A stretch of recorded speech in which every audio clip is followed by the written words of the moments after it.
This week, we leave the comforts of the East Blue for the adventures of the Grand Line. Because if it ain't Baroque, then why fix it?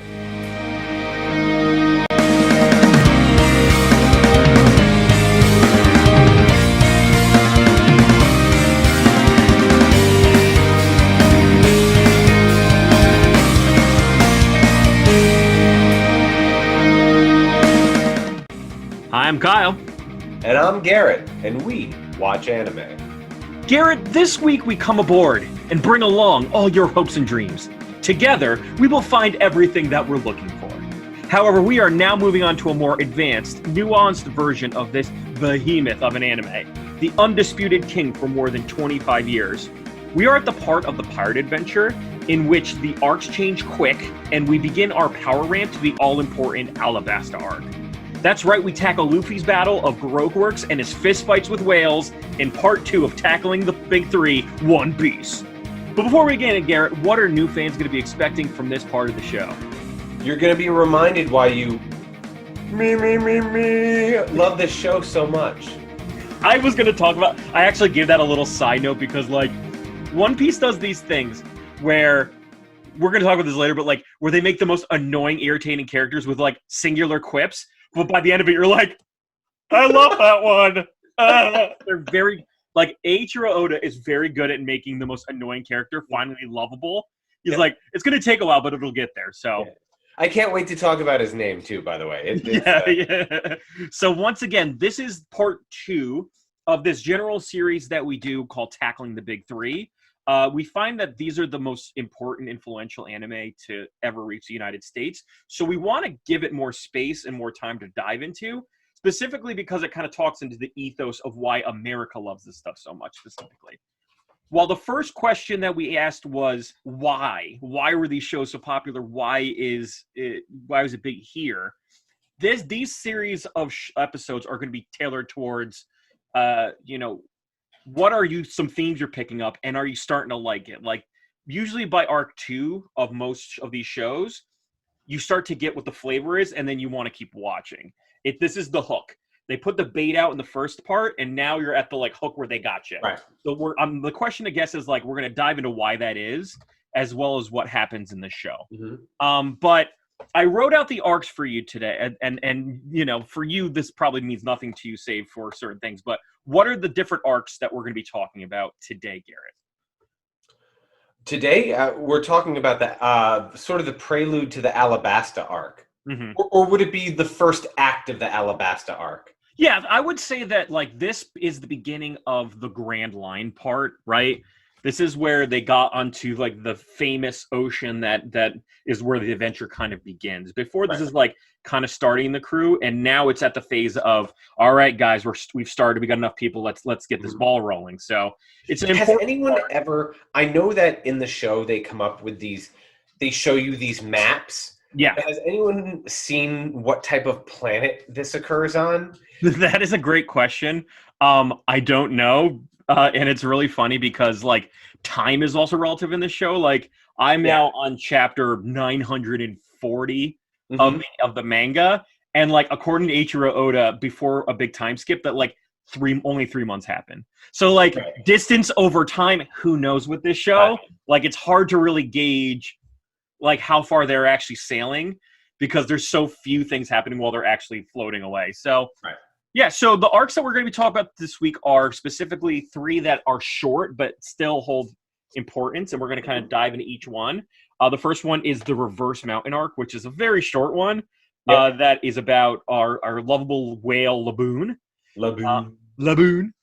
The second one is the Whiskey Peak arc, in which we get introduced to the idea of Baroque Works, who they are and what they're all about. And then we go into Little Garden, which is the longer one that kind of makes the main baddie of Alabasta take notice of the Straw Hats. It's kind of where the Straw Hats kind of become more famous and become an actual pirate. Because I don't think they were called the Straw Hats really until this arc, right? They didn't really have a structured identity. Well, they're barely a crew. Right, exactly. Nami didn't want to be in a pirate crew. Right. Zoro was always a loner. Right. Sanji's just because he wants to do Nami. Usopp wants to... he's just got nothing better to do. You know, it's like, you're right. It's like this like loose misfit pirate crew. In fact, I was reading like the wiki on it where they're like, it's even hard to understand calling these guys pirates because they don't steal anything. They're kind of more privateers than anything else, like taking out pirates. Like literally, Zorro is the only one that comes close to like. Well, I guess Nami. Nami's a pirate. She's a reformed pirate. She's a reformed, didn't want to be a pirate. She kind of got into it without actually wanting to. But we're going to talk about, before we get into the main focus of this arc, because I think we sped through the first one really quickly, is to really pinpoint 2 or 3 main things that happened in between, you know, when Luffy was gathering his crew to now. And because we didn't give him a lot of space last time, because we were just like, there's just so many episodes. We're talking about 44 episodes, and I'm proud of you for getting through that. But I wanted to give him a little bit more space now. So the first one is Arlong Park, and specifically Nami becoming the Nakama. Which is just, that was, again, I think that, like, that's the moment with the show where you're like, it's in the heart. Like, there's certain, like, Eiichiro Oda, as silly as this show is, it's a lot of moments where you're still like, yeah, like you still get like a lot of like, yeah moments still. Like it gets you react. I want to talk to all the bros out there for a moment that think manga or anime is not cool enough for you. If you want to understand the gravity of the moment we're talking about, think back to a little movie from the mid-90s called Braveheart. Yeah. You've all seen Braveheart. You've all pretended you're Scottish on some level, and William Wallace is your hero. In the final moments of that show, when William Wallace is given the opportunity to beg for his life, instead, in defiance, he screams freedom. That is what Nami is, my Nakama. Yes, exactly. And to kind of accentuate that point, another one of the best parts out of there was, like, this has nothing to do. Nami was like, this whole thing has nothing to do with you. Leave me alone. Leave me alone. And he puts his hat on her head and he says, you know, this is, even though that's like his most important thing that he doesn't want to give away to everybody. So that shows you the validity. And she was like keep it away from him. And then the 4 of them walking towards the wall, breaking the wall and going, which one of you is Arlong? And it goes, to be continued. You're like,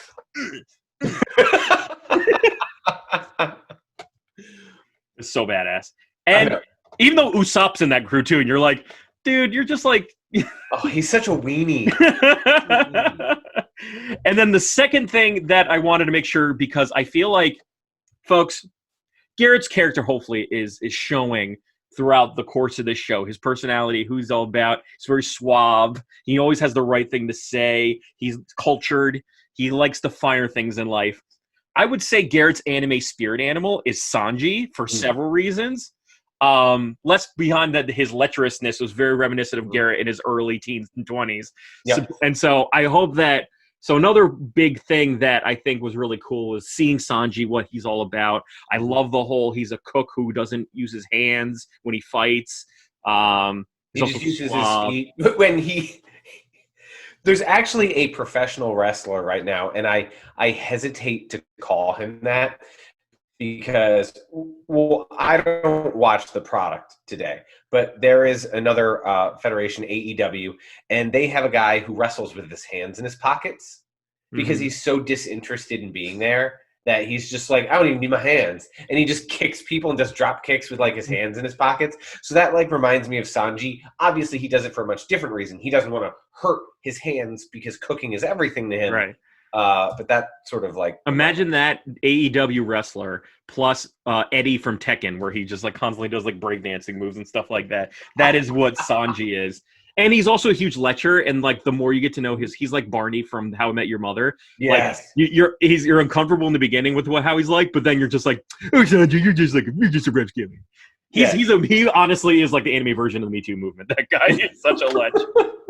So those are kind of the 2 big things. Usopp's arc was kind of boring, but you're happy he's there. You know, he kind of gives you like him and Nami give like, there's the really strong crew, and then you always need kind of a weak one to counterbalance that. They can't all just be like studs. They can't all be, because then you get like an NWO, and then it becomes less interesting at that point. Right, and I get that the reason why Usopp is interesting is he wants to be the bravest pirate or the bravest captain that's ever like lived on the sea. This is not in the cards for him. No. He is very weak. And I get that the interest here is that even though he acts like a scaredy cat, and when the moment presents itself, they build up to him stepping up, right, filling the shoes when he needs to.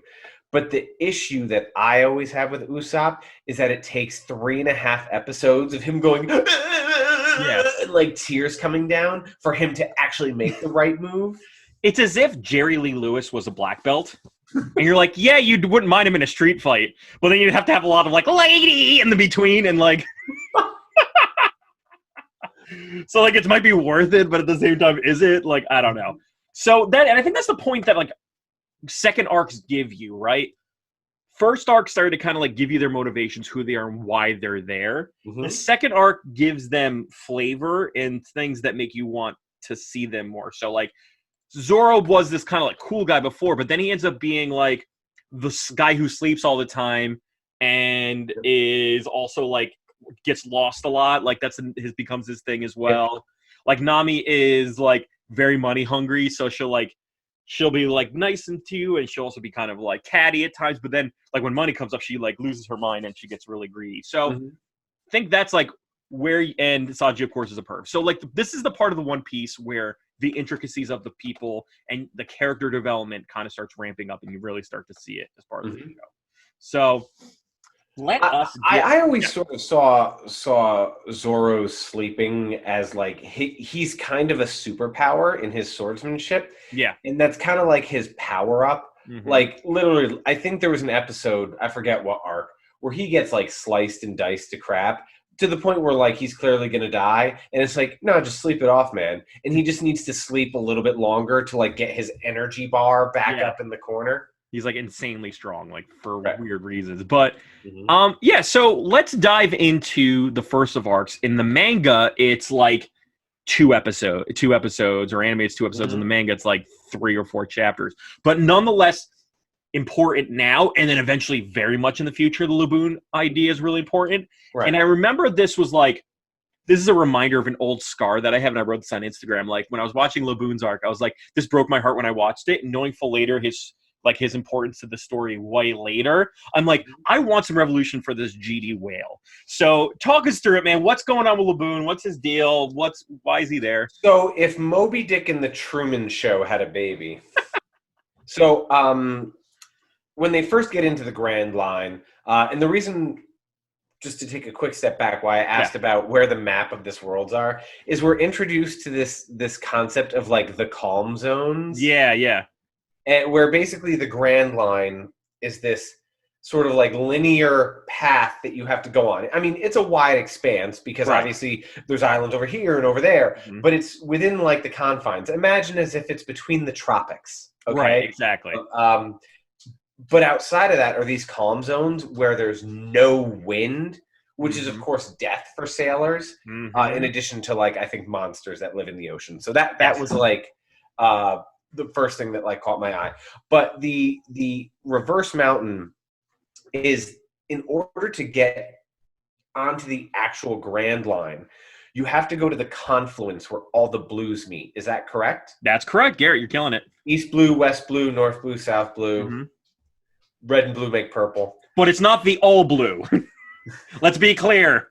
It would be easy to find where all the blues meet to make all blue, but apparently that's not the all blue, which is what Sanji's motivation is. But yeah, and so at this confluence is something called the Reverse Mountain, which is basically like a water theme park ride, but like a New Jersey water park that like has lots and lots of like, you know, dangerous lawsuits about it, and like kids getting injured. There was that theme park called like Adventure Park or whatever in Texas, where I think it was like Action or Adventure Park. I think it was called. Well, no, there was Action Park in New Jersey, which there's a great documentary about it that everyone should watch. But there was also there was a theme park in Texas where a kid got decapitated like 3 years ago, and it was on a ride where the water actually pushes you up a hill. Yeah. Way Reverse Mountain. So where all the blues meet, there is this reverse mountain. And normally when you think of water coming down a mountain or water on a mountain, it of course flows downhill. Yes, it cascades down. Rain collects it, whether the snow at the top of the mountain or whether there's lakes and ponds, and then eventually makes its way down to the mountain, fertilizes the area around it. That's not how it goes at reverse mountain. The water rushes up the sides of it, and you have to ride up the mountain. Now, correct me if I'm wrong. Is Laboon before or after? After. He's at the end. He's basically, imagine if like you went up this giant flume and then you went back down and there was just this giant whale at the end of it. Right. Just like hanging out going, and literally he's not doing anything. He's just standing there going like, he's not being malicious. He's just standing there basically with his head up. And so the whale isn't like malicious towards them or anything like that, right? Right. But they end up finding an island with an old dude on it who's just very chill, sitting out there with his like counselor Ugg, like when they show him, they do those like they do the One Piece thing where it's like boom, and he like stares at them with like a fan head. Like that's the thing about One Piece. They'll take silly, weird characters and make them super serious, going like dong. Right. Like, so essentially, they end up. Does Laboon eat them? I don't think he does. No, I think they get inside of Laboon. He gets inside of him, right? He gets inside of him, but also there's like doors out of Laboon. And that's why I said it's like Moby Dick whale in Truman Show, because it turns out that this old man, I forget his name. I don't know if I don't think we have it here. Right. He is the caretaker of Laboon. And who's Crocus, by the way? Huh? Crocus is the old man. Crocus. In order for Crocus to take care of Laboon, Laboon is such a large creature that he basically built tunnels, doors, hallways, ventilation shafts, just this whole infrastructure inside of the whale. And it's sort of a strange relationship, but as more of it is revealed, the first thing you notice about Laboon when you see him is that he has these scars all over his head. And you learn this like deeply tragic story. Tragic. Like this story that is far too sad to be in a cartoon. And like it's prefaced with, and then this tragic story happened to this whale, and you're thinking like you don't really think too much about the whale until you see him as a baby whale going like, life is great. You're gonna come back to me. Life is good. Right. And then you're just like, they never came back. You're like, right, because Laboon befriended these pirates and he traveled with them, and they got to this point and they said to the guy, to Crocus, look after him, Laboon, we're gonna come back for you. Right. And they left, and it's been 50 years and they didn't come back. And so Laboon is still waiting for his friends, and when he gets really frustrated, he rushes at and slams his head into the mountain because he wants to get beyond the mountain to be where his friends might be. Right. And I'm getting sad thinking. Yes, it's One Piece knows how to cut deep. It does a really good job of showing cruelty at its worst, so that when there's resolution, it feels great, and also makes heartbreak real. And that's like one of the few things that like you see, like it's a stupid show about a pirate with stretchy arms, but then when you get into the deep tissue of it, it gives you the feels. It's a great show in that regard, and Laboon is one of those things. So, but talk how that resolves, because at the very least, he doesn't get full resolution, but at least enough for us to feel like not completely heartbroken by the time they move on. Oh my God, I'm blanking on it. So Luffy, seeing that this is him wanting to be like the pirates, says, "All right, you're fool. Like let's. I don't like your pirate king. Like let's have a fight about it." So he kind of starts a fight with this whale. Oh, and the two of them have this kind of like pseudo fist fight, and then he goes, "Up, I guess we got to a draw, and we're not done with our fight yet." And so he draws poorly the logo of the straw hat on his head to say, by the way, we got to finish our fight, all right? And if you want me to, and that's when you're like, Luffy, like he goes from Luffy being this dumb guy to like being this really endearing character that you love a lot. Right. But he's like, I'm coming back. And if you keep bashing your head, you're going to get rid of that mark. And that's the sign of our rivalry. So I want you to hold on to that. Don't gives the whale something to live for. Like, gives the whale something to live for. Gives him a new thing that he's thinking about, that it matters to him, And so it's like very short, very sweet, very One Piece, and it was just a really nice arc. So and it's good that you said, like, I hope that, like, when I give it this anime to someone, it is very hard to not just like be like, did it make you feel what I felt when I watched it, right? Like, my heart was broken when I watched the Laboon arc, and I was like, I hope that when I give it to you or other people, that they feel something about it too, or if they're like, oh, this is cartoons, who cares? Like, so I'm glad to see at the very least you have been receptive enough to allow it to affect you in some way, shape, or form. So that's good. And that's a very short one too. It doesn't really go that far. But then we get into Whiskey Peak, where we just meet this fun island that everybody is excited to have pirates come over. We're willing to wine you. We're willing to dine you. We're going to have fun. And the name of that island is Whiskey Peak. Garrett, walk me through it. Right. So the first island that they reach, I believe it's the first island, or certainly the first town in the Grand Line. Civilization, it's like the first. Is Whiskey Peak. And when they land, they are welcomed like it's the New York Yankees in a ticker tape parade. And they are just shown the town, and they are partied beyond belief. And I think Luffy eats 15 times his own body weight at the And this is another thing. Like, Luffy likes meat, but usually his meat is this, and it's always the same meat, is like, imagine a ham hock with a bone at the end. Is his meat.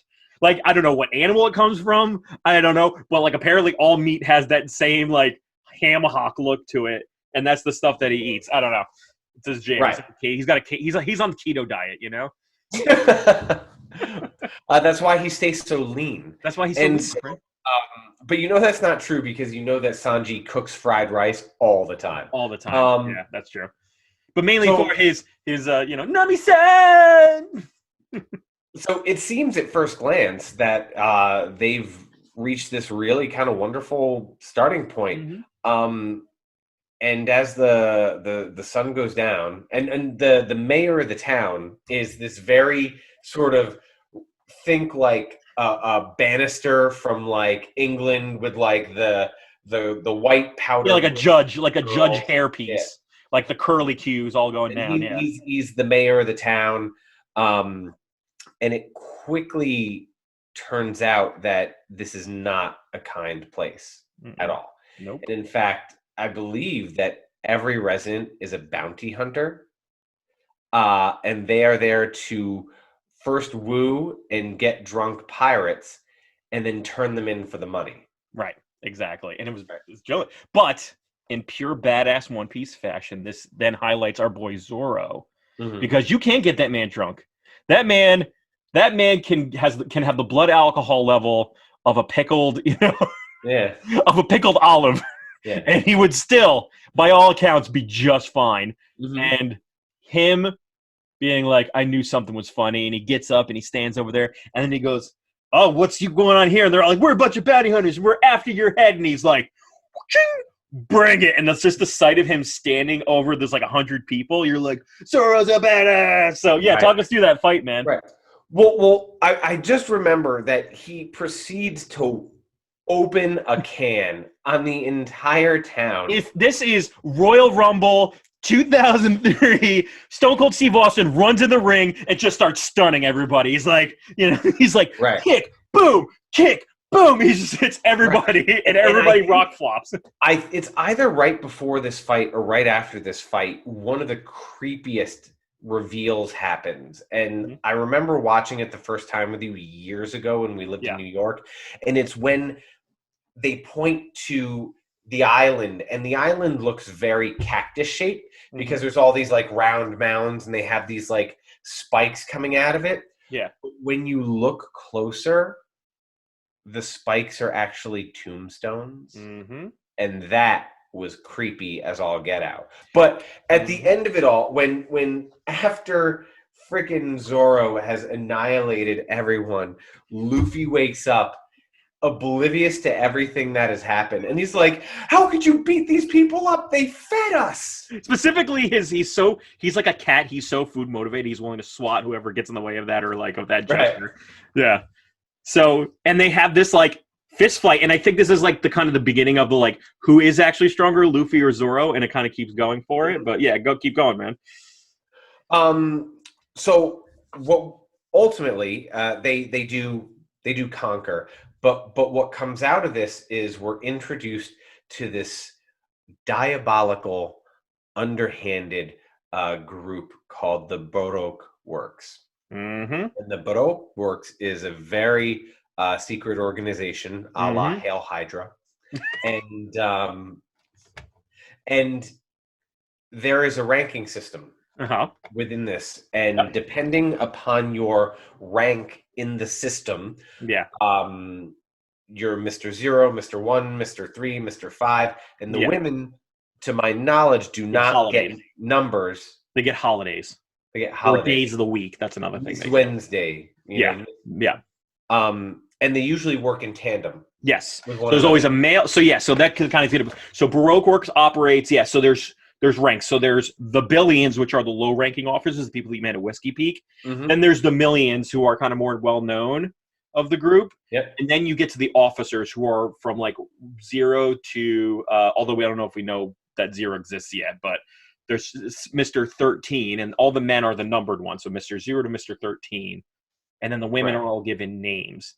And specifically this time we meet Mr. 5. So this kind of like, it's good too, because it like gauges who's the stronger one, because like you find out that Mr. Curly Q is like Mr. 8, I think. Egram is his name. And then there's like Mr. 789 is there with another guy, Miss Wednesday and all that stuff. And and that's the most interesting part of this, is that you actually find out that the Curly Q, the mayor of the town, is actually Mr. 8, but he is in hiding. His name is Igarap. Igarap, and as you said, he has a very annoying tick. Right. So first of all, Igarap sounds like something Michael Jackson would have said, like Igarap, dap dap dap. Igarap,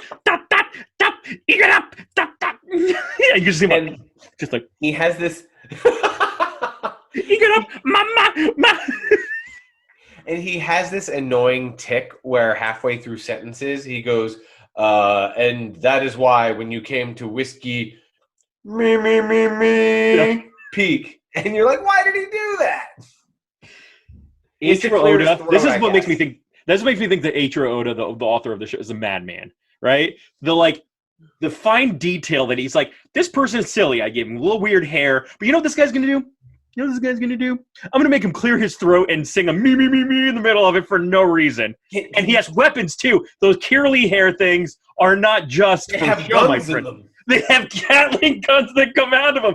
That's what I'm thinking. Like, Eiichiro Oda is that kid in school who is like, we draw a dragon, right? And the kid's like, ooh, cool dragon, my man. He goes, no, but this one has wheels that come out of its legs. And it also doesn't breathe fire, it breathes Subway sandwiches. Like, he's that kid in class. Like, there's a level of awesome he'll never actually obtain with the things that he creates. So that's hilarious. But we find out he and his partner, which was Miss Wednesday. Yes, Miss Wednesday. Yes. Miss Wednesday is actually Vivi-chan, or Vivi, and she is a princess of the kingdom of Alabasta, but she is in hiding. And along with Igarap, was Igarap his real name or his? Yeah, it's Igaram, I think is his actual name. So it's like he was actually sort of her protector, her butler, someone who came from the kingdom with her. And in order to stay protected and not be found out in the outside world, they actually had to join the entity known as Baroque Works, which is who they're hiding from, mind you. Right. And what better way to hide from someone than to join them? Right, which is so cool. Right. And it's very layered. I loved it. It was so great. So, that's great. But we meet the other members of Baroque Works, Mr. 5 and Miss. I'm trying to remember her name, Miss Valentine. Miss Valentine is so annoying. So, Mr. 5, because these guys. So what we're going to do first is you're going to talk who these people are, but then we're going to talk about their devil fruit. Now, this is something you and I are going to talk about a lot when we go over One Piece, because devil fruit's kind of like one. It's like Zanpakuto for Bleach. It's such a thing that you must discuss. It's like when you talk about Don Mattingly, you also talk about his on base percentage. It's that important to the conversation about the show. But go ahead, Mr. Five, Miss Valentine. What are their deals? So Mr. Five is well, first of all, he's like One Piece's first attempt at ethnic diversity. Usopp, I think, might be a little. Who? I don't know. Usopp looks like, Iberian in some sort. Usopp is Jewish. Usopp is from Israel. Garrett, are we going to have to cut that? Jerk. But Usopp, okay, so no. I'm saying Iberian. You say he's Sephardic, we'll say. Yes, you're right. He of Middle Eastern descent would be your guess as to where he comes from. Right. And so Mr. Five is of African American, or I guess I don't even know what world there is not. Yeah, so he's got darker complexion than most in the show. Darker complexion, and he flicks his boogers at you. Except when they land, instead of going ew, you go ow because they explode. So that's the first devil fruit we will tackle, and that is the Bomu Bomu no Mi. As we all know, just a reminder for those who haven't probably heard our explainer before, devil fruit are fruits that when you eat them, consume them, swallow them, whatever, consume them, you gain a specific power. Mm-hmm. Now, devil fruit are put into 3 categories. So this is where we're going to start talking about this stuff. There's Paramecia fruit, which are ones that give you certain abilities, and that's what the Bomb fruit would be, the Bomu Bomu no Mi. There's also what are known as Zoan fruit, and they are fruits that turn you into animals. So, lions and tigers and bears, they'll turn you into animals. Can you go back and forth? Yes, and so the thing is, the key with these is that they're good close combat people. They're also like martial arts. So to all you Harry Potter fans, you become an animagi. That's correct. It's that. And then there's finally what is known as Logia, which is what you saw with Smoker and Ace, who have the fire. It gives you an element. So it makes you turn into an element, allows you to control an element. So Luffy is the first one. So he's a Paramecia. And so is Mr. Five, who has a Bomb fruit. Right. And his is that he can make himself or parts of his body and or excrement, ejaculate, secretive items explode as well on top of his first body. It also gives him the power of coming up with the stupidest names for the things that he does. Walk me through it, Garrett. What are some names that you... Well, I can't remember off the top of my head. I'm going to look them up, but talk me through what he does. Because that's the thing about this. The Bomb fruit is actually kind of a cool idea where you can explode and no harm comes to you in any way, shape, or form. But Mr. Five is such a dunce that he doesn't use it right. He takes the worst. What is the worst way we can use this ability? That's what he does with it. The power is wasted on him just because he came across some fruit. Yeah, it's like he gave some really dumb, like you said, he used boogers. He also puts his breath within a gun and shoots it. Yes. And then he speaks at you from it. Well, he speaks at you from a distance, and somehow you explode. Right, exactly. So here's some of so there's the nose fancy cannon. Is the first one, which is where you take a booger and you flick it and it explodes. You talked about that before. Then there is the kick bomb, which is where he kicks the person they impact. There's the breathe breath bomb, which is where he blows into a chamber of a revolver and then it explodes. So yeah, he's a dummy with a good power, and he just doesn't know how to use it. Right? Kind of dumb. And then there's Miss Valentine, and what's her deal? Right, Miss Valentine, which I said to my wife, has the ability that no woman would ever want, which is to make herself as heavy as possible. She stays svelte, Oh, she stays svelte, but it is kind of cool in that if she walked around at whatever her normal body weight, I imagine what she's doing is she somehow has the ability to control the density of her cells. Mm-hmm. So if a 110-pound woman leaps up in the air, obviously gravity brings down 110 pounds and maybe a little bit more force. Right. However, when she leaps up into the air, she can concentrate her cells so that when she's coming down on you, it's not like a 110-pound person's coming down on you. It's like a 10,000 pound like a person. multi-ton thing is falling on you. Yeah, so she fluctuates her weight so that, because she has an umbrella in which she'll float in the air, and then hang there as much as she can, and kind of hangs over you, and then she'll just drop. And she then like shrills at you while she's hanging. It's like a stripper doing a suicide drop. She's just like, oh, and then then she twerks in Usopp's face.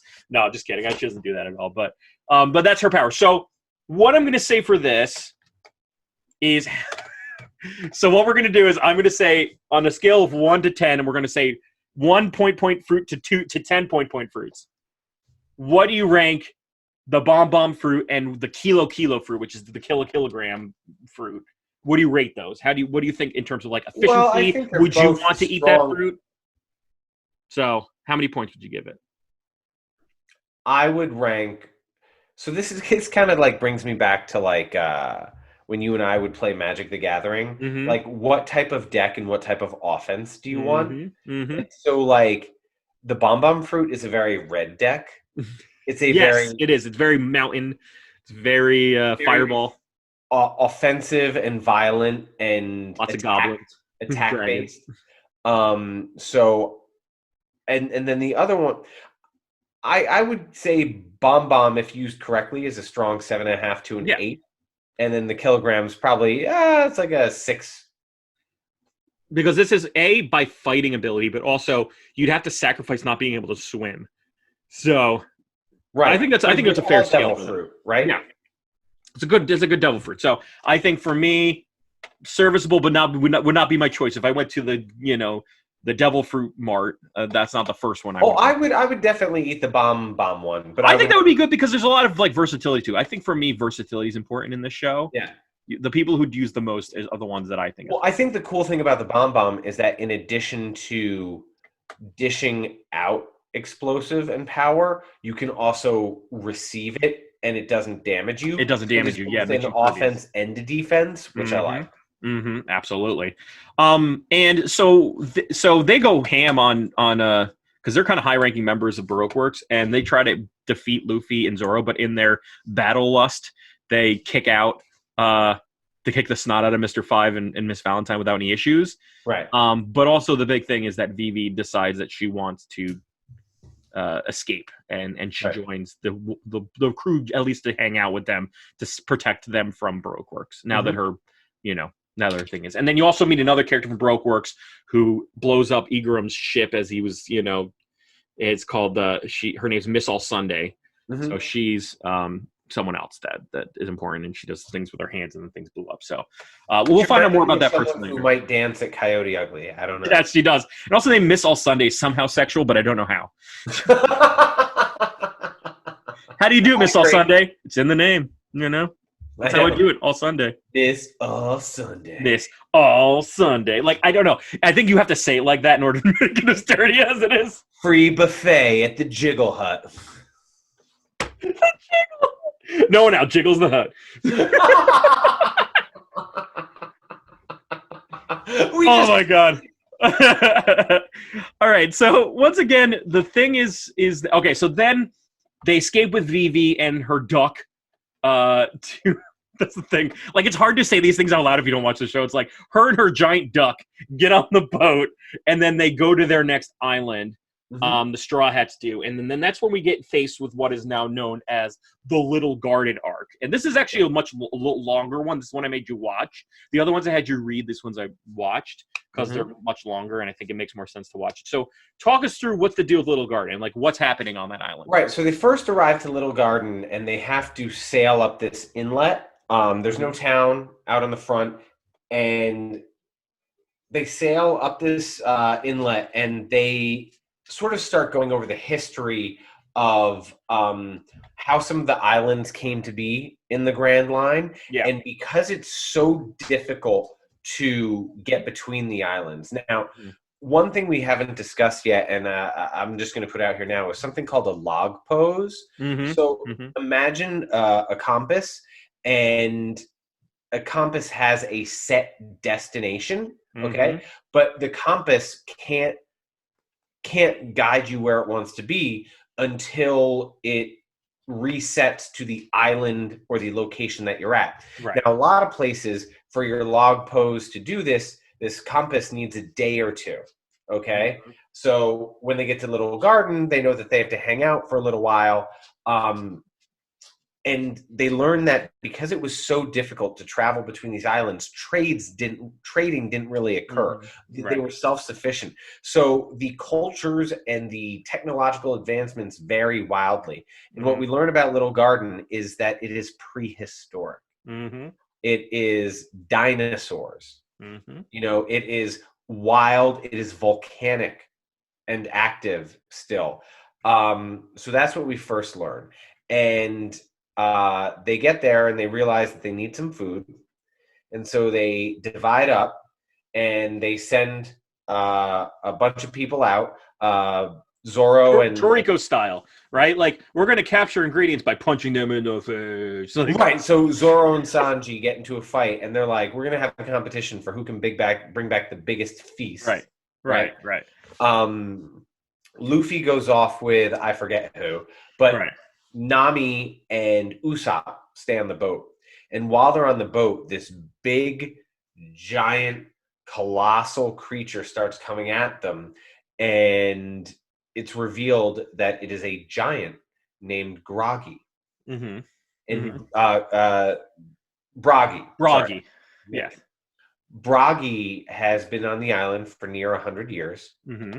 And he's been there with his friend, who we are introduced to later, because his friend is another giant named Dory, who is introduced to Luffy and I guess it was Vivi-chan. Luffy was with Vivi-chan, right, or Miss Wednesday. Yes, and her lovable duck racer Karoo. Yeah, and that's another thing. It's like the reason why this was separated like this, I feel, is like the fox and the sheep experiment, where it's like the boy, the fox, and the sheep go to try to cross the river. If you leave the fox with the sheep at any point, he's going to eat the fox and eat the sheep. It's like Sanji and hot women are together. If you leave Sanji with the women together, bad things are going to happen. That's so they had to separate it so that no woman was left alone with Sanji at this time. I don't know. He's not a predator. He's not a predator, but he is what's it called? He is gentlemanly to the point of chauvinistic. That is an excellent way to state it. Right. He wants to pamper the women, but also has these like very strong feelings on how women should be treated. He won't hit a woman either. Like he refuses to fight women, which is kind of also a running theme in here. But yeah, so they go out and they fight, and when they find the giants and then they separate, we find out that the giants aren't just there just to be there. They've been at this, I would say, several decade-long feud with each other that they have yet, and they've always 100 years. 100-year standstill with each other. Yep. And they're also wanted. So that's another thing. They're wanted because they used to be part of a pirate crew. But what happens is when the volcano goes off, it's like the bing, bing, bing, like the match starts, and they battled like 76,000 times to a draw. And they've always been to a draw. No one's won. And then when they go, so why are you guys fighting in the first place? They're like, we don't even remember at this point. It's just like pride that keeps them on this island to see who's going to actually get the answer. I don't think either of them worry about who is actually going to win. They just don't want to not settle it. So it's a really wild thing with them. But because they're wanted, and Baroque Works is going after Vivi, Baroque goes out there, and including another set of people, to take out the giants and take their bounty. So who are those folks? On top of Mr. 5 and Miss Valentine, who else are we joined by? Mr. 3. Mr. 3. And Miss Golden Week. So we'll talk about Miss Golden Week in a second on why she's called that, because that's a little weird holiday for stuff. But talk me through Mr. 3. What does he look like? What's his deal? What's his jam? Because he's a lot. If Mr. 3 is the most extra character at this point of the show.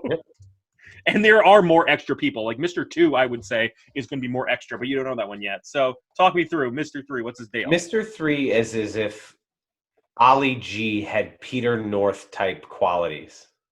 So, like, Ali G, because he wears these goggle glasses, and has this terrible haircut and clothing that he thinks is like very cool. I would say it's like striped pajamas with coiffed ascot in the front. I don't know how. It's hard to explain it. Right. I'm also not a fashionista, so I don't know.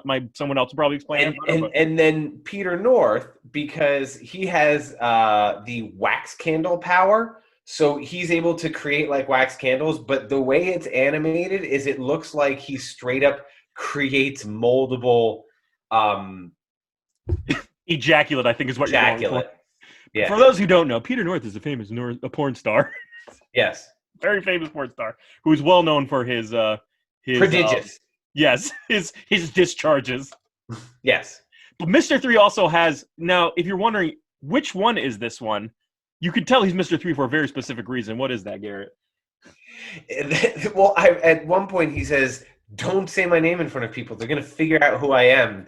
His hair is like they use like hair ties to make his like ponytail into a 3 on the top of his head. And when he's creating wax, in order to generate the wax within himself, because wax has to be liquid in order to be shot. Yes. He lights the tip of his hair on fire, so he's like a freaking candle. Because nobody can work with cold ejaculate, Garrett. You'd have to. No. It has to be warm, right? Right. So, yes, it's like a giant 3 of hair on top of his head that lights at the tip like a candle. Because I think on top of being a wax abilities, he's also considers himself a candle man. So he's more of like a candle guy, but with wax being the main power. Yep. And then I'd hate to go to his house. It would smell like a Yankee candle store. Just like that's his ability the whole time. His ability is just like names of Yankee candles. Like he's like sugar cookie, vanilla honey, and then his female partner is Miss Golden Week. God, was she boring? Yeah, she's not a great.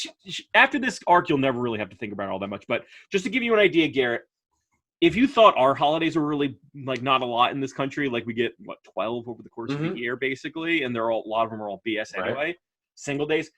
Japan doesn't have a lot of holidays either, but they do have 2 weeks of the year in which they get to do stuff, and one of them is called Golden Week, and they have a Thursday that's a holiday, and they have a Sunday that's a holiday, and they have this rule that if you have a holiday, any day after that has to also be a holiday. So that's the law. Like if you have like say you had a holiday on a Tuesday, every Wednesday, Thursday, Friday after that has to be a holiday. You can't have like in the middle of the week holidays. So, but they don't have a lot of them. That's the thing.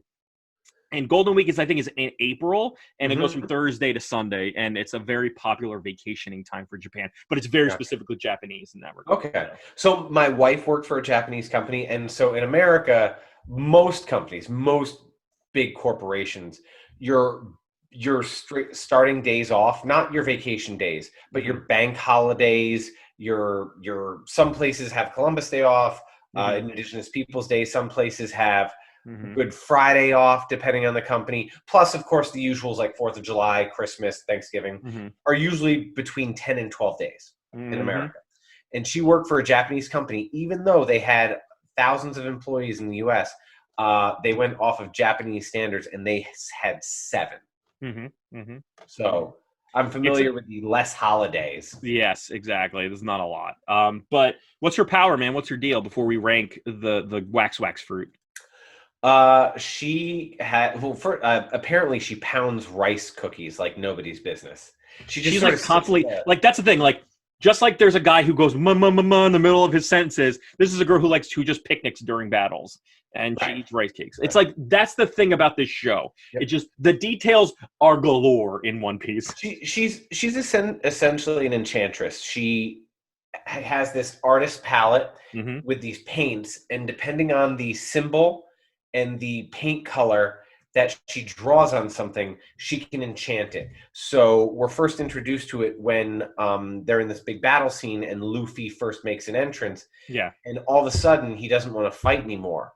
And you realize that if you look down, he's stepped into an enchanted mark on the ground that's affecting his mood. And when he's broken from that, she manages to draw another one on his back, and that also affects his mood. And so anytime you come in contact with her, this sort of art that she creates, she can control you. It's not a devil fruit per se, it's not. But it just not isn't. But she just uses color psychology to make her battles work. Mm-hmm. And I think that's the genius of this battle as well. Is it starts introducing the idea that like One Piece doesn't find any of their crew members useless, right? Mm-hmm. Because they all feel a certain strength for each other.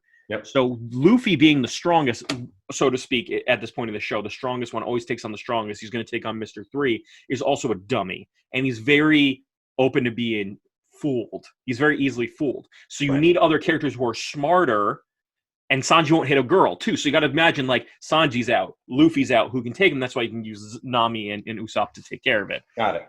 And but the other thing that's interesting about this is that Mr. 3 is actually a really good fighter, even though he looks like a complete fool. Like, honestly, just looks like a complete fool. Yeah. And he does this thing where he creates a candle cake out of wax. He makes, like, art because he's also, like, he's paired with Miss Golden because they both consider themselves artists. Mm-hmm. And his cake is made out of pure wax, but on the top of it is this, like, pumpkin that spins and then lights a small candle.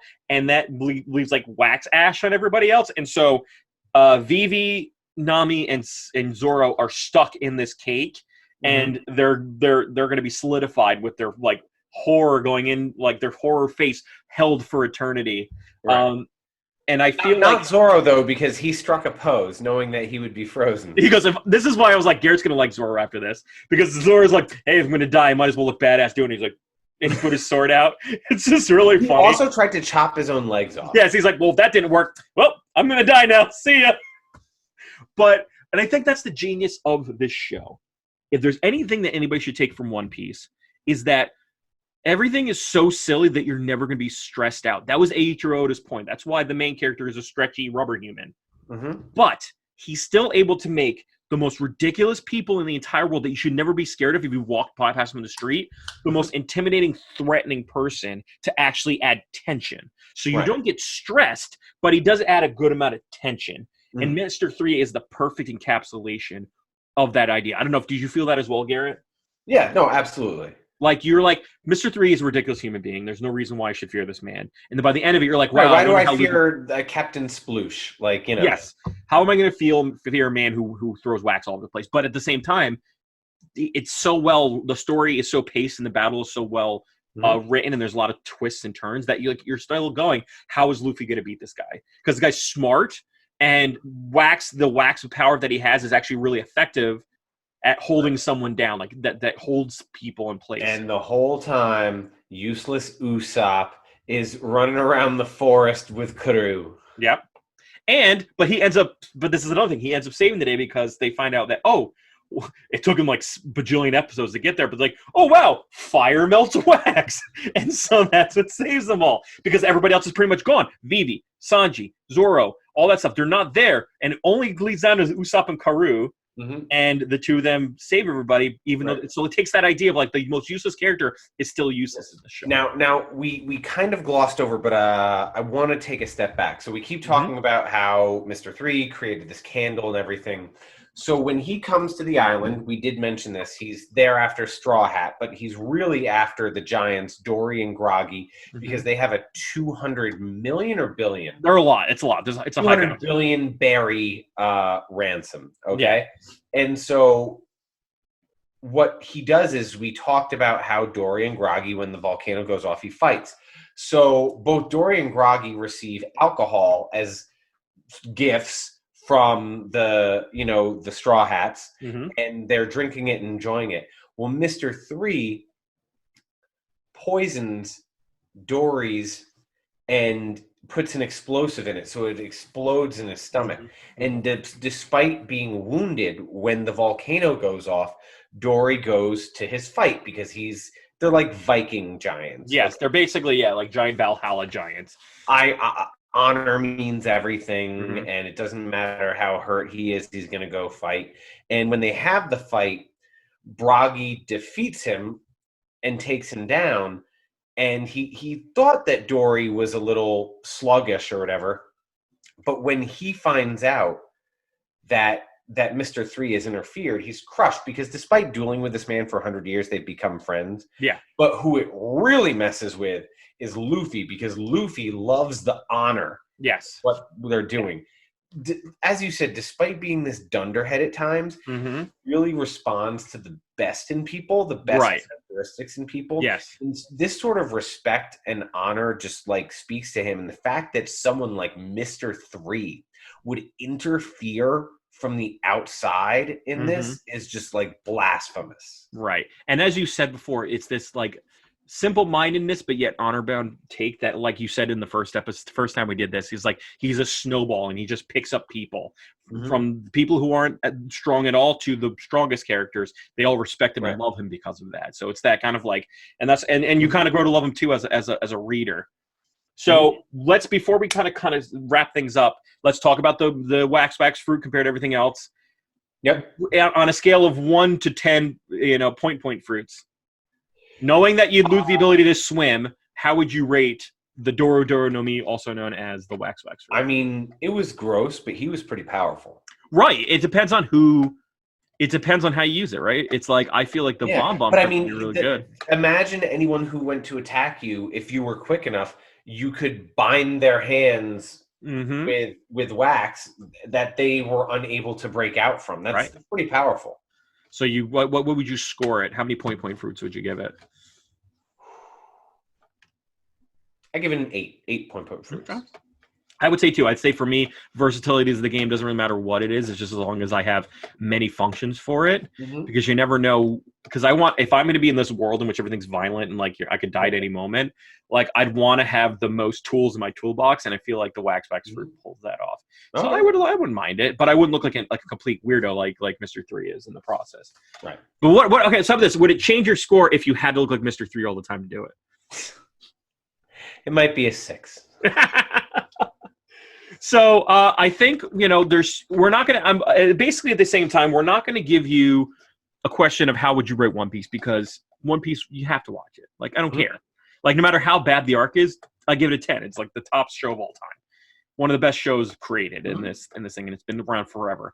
But in the arc of your watching of it, in terms of your interest in One Piece, where are you? Because in the beginning, a lot happens, but it's not as interesting as it is now. Like, there's more stakes. The world makes more sense. The character development's more there. Their bond as a crew is better. Are you getting why people like One Piece as much? And do you feel like you'd want to follow the story now that you've seen where it's going? Oh, absolutely. Like I said, once you finish Arlong Park, if you've hung on long enough, you should be on board. And it's going to take you on wild turns, and the show will inevitably. And I haven't gotten there, but I know it's out there. So I feel confident in saying the show will ultimately falter in its efforts to always outdo itself with something, a bigger baddie, a stronger power. This one suffers from power ramp just like every other anime that's right. But outside of that, I think the reason why there's 1,000 episodes of it is because it has heart. Yeah, it's got a lot of heart. It's got heart for days. I would say of all the big three, it's got such good heart that as like a singular reader reading individually, it makes you feel a lot of things over time, and it takes you really on a ride throughout it. And it's silly, but also serious, but then silly again. It always swings you in such a way that you're never bored in that way. And I give it credit, because if you think about it, we just talked through a fist fight with a whale, followed by a massive fight with bounty hunters, followed by a candle man and a man who flicks his boogers, and a duck and all that stuff. We explained all this, and that's like, in the course of anime, I would say, 12 episodes?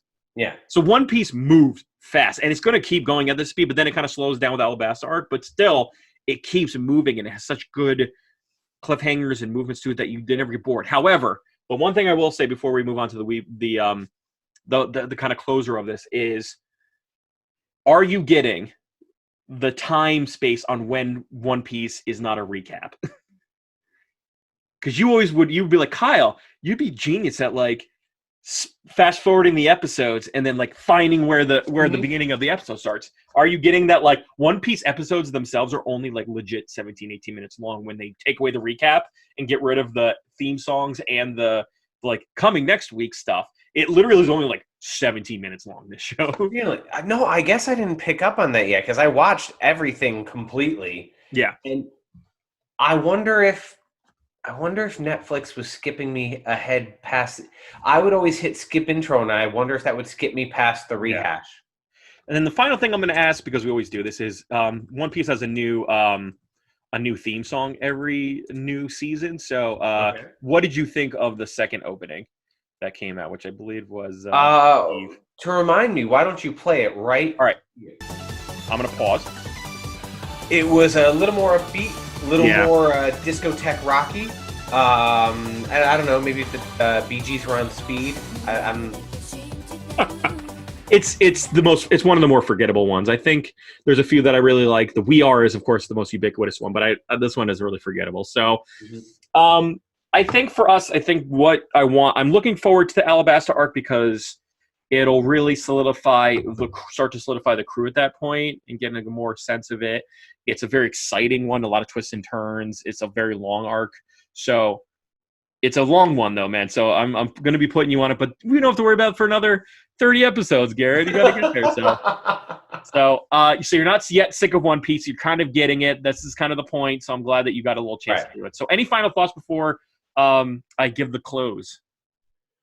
Beware all women named after a day of the week. Luckily, my wife was not named like, Miss Saturday Night or something like that. For many. All right, so as we're about to close this chapter, this important, short but important chapter of the One Piece saga, it's always important to hear your thoughts. Where are you in One Piece? How far have you gotten? Is this one you still remember fondly? Are you thirsting for a resolution to the Laboon arc? Are you really excited or nostalgic for Mr. 3? Let us know in the comments below because we really want to continue the conversation, especially for an important show like One Piece. On our social media, you can find us on Instagram at Wanwa Podcast. It's WANWA Podcast. You can also find us on Twitter at Weeb_noob. And also you can find us on anchor.fm/Wanwa Podcast, as well as everywhere your podcast is found. However, we want you to give us a 5-star review. If you can, that'll allow more people to see us, and it'll really help us out as a show. Thank you in advance. But before we close, and I know you've already said something, but please, Garrett, what are your final thoughts on One Piece?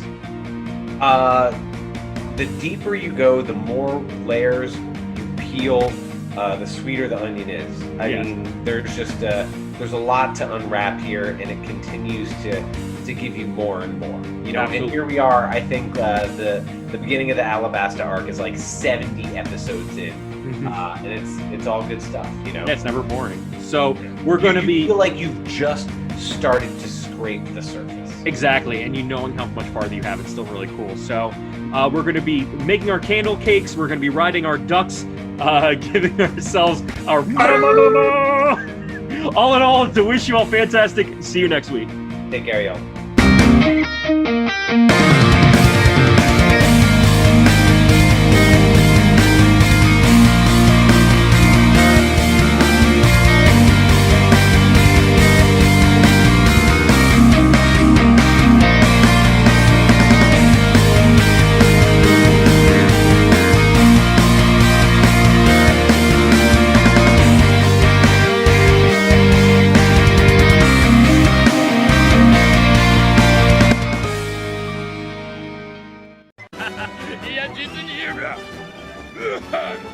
Ba, ba, ba.